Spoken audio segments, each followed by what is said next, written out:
Live from San Francisco, it's theCUBE, covering Red Hat Summit 2016. Brought to you by Red Hat. Now, here are your hosts, Stu Miniman and Brian Gracely. Welcome back to Red Hat Summit 2016. This is theCUBE, getting to the end of day one. Happy to have on the program the third of the afternoon keynotes, Nayaki Nayyar, who is the General Manager and Global Head of IoT and Innovation Go-to-Market. Thank you so much for joining us. Thank you, Steve. Great. Can you give our audience just a little bit about your background and your role at SAP? So I had the IoT go-to-market division at SAP, and I've been with SAP over 4.5 years now, and have gone through a full journey with SAP, all the way from the cloud journey and now into the whole IoT space. Great. So we've actually covered Sapphire a few years with theCUBE. So mobile transformation, something we've documented quite well. Bring us up to speed with IoT. What's kind of a continuation of the journey that SAP has been doing, and some of the major differences?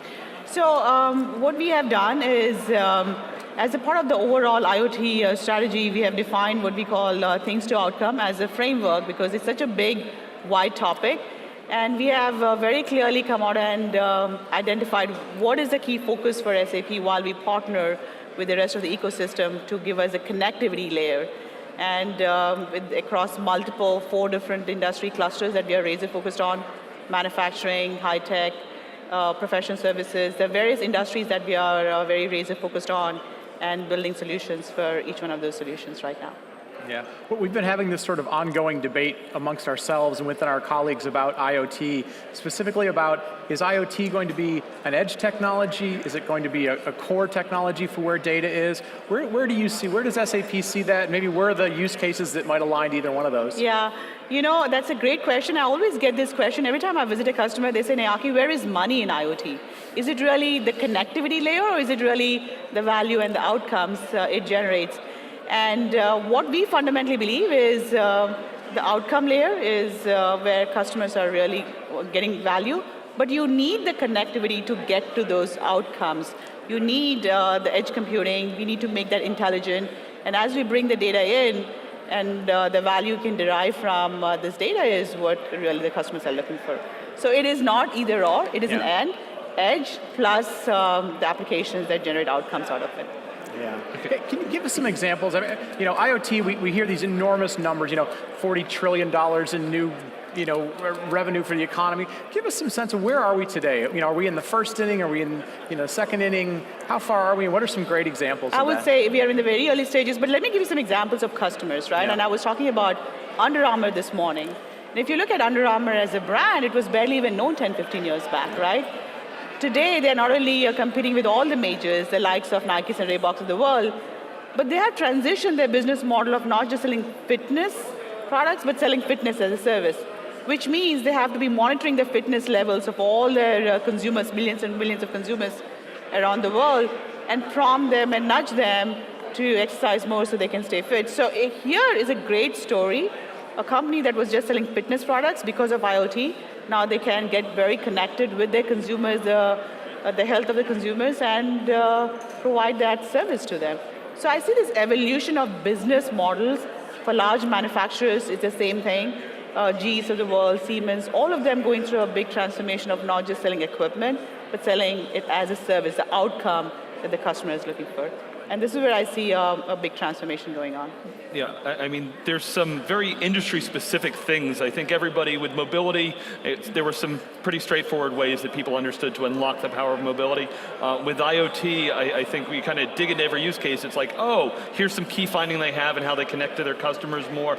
But how does SAP? Do you have the experts to go in, in each kind of vertical? Any more stories you can share? Yes, very much. We have what we call design thinking workshops, where we do with the customers to identify what are the key scenarios that the customers can get value. Like for example, Trenitalia, I was talking about Trenitalia, one of the largest operator of trains in Italy. And we do a full workshop upfront to identify what is the right use case for them to get value. And then we start implementing the solution end to end. In Trenitalia's case, they actually collect 700 terabytes of data coming from their trains. I mean, that is the amount of data that gets collected from all the trains. So what do you do with that data, right? It's all about how you analyze the data and make some decisions and get some outcomes. So that's where the reality really comes in. And we have to start from identifying what the right use case is, and we go about implementing that for the customer.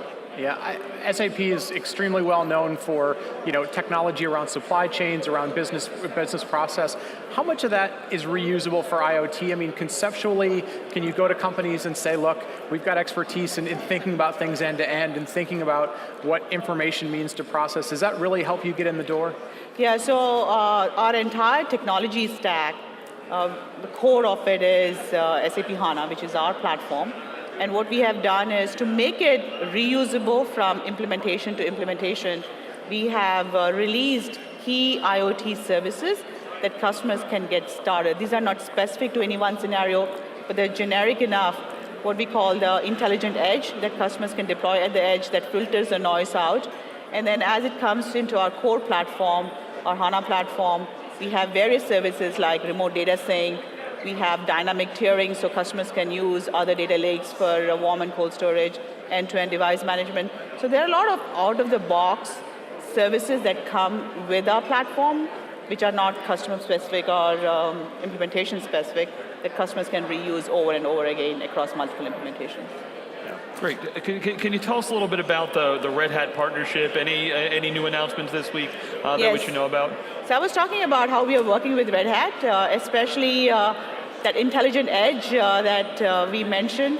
It is to make sure those gateways, I mean, we have all of these Dell gateways, Cisco gateways, all the gateways that are out there. Today, those gateways are what I call the dumb gateways. They're just moving data around. They don't have the intelligence to filter the noise out. So we actually worked with Red Hat to put the intelligence. We have our software called SQL Anywhere. We merged it with MQ. That was a message broker between the devices and our SQL Anywhere database. And we also leveraged BRMS tool to filter the noise out. And on the HANA Cloud Platform side, we do use JBoss data virtualization for us to federate the data and have some cool mobile apps. Yeah. So this implementation is available in our booth that customers can see end-to-end, what it looks like from a consumer perspective and also from a retailer perspective. And customers and developers can get their hands dirty on the whole thing. Right. When we spoke to Jim Whitehurst earlier today, he said that when he talks to customers, they equate open source with innovation. What are you hearing from customers? Is there a real pull from them on the open source side? So yeah, we are very committed. We totally believe that open source is adding a lot of value and innovation to the entire, I would say, IoT journey and also all the new technologies that are coming out. So it is, I would say, a good balance between open source and also other software providers, how we bring the data together and really help customers through the innovation cycles. We've seen in the past, I talked a little about supply chain, but we've seen companies that are in same areas sometimes work very closely together. They're going to go solve a problem. They may be competitors in the market.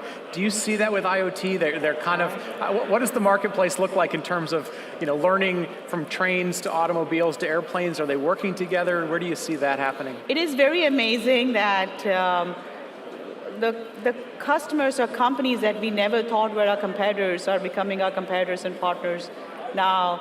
I always refer Jeff Immelt. He said today they're an industrial manufacturing company, and in future they will be a software and analytics company. So we would have never expected them to become a software company in the future. So it's I would say a great evolution as we see some of our partners becoming competitors or vice versa. And we'll have to have the right ecosystem to work with and bring the right value to our customers. Okay, as we look down the road, what should users be looking for when it comes to the adoption of IoT? Any first steps you recommend for them, or milestones they should be looking at from either the ecosystem or their peers? I always say think big but start small. IoT is a very, very big, deep, and a wide topic. It is very important for customers going through this journey to identify a use case that will give them immediate value.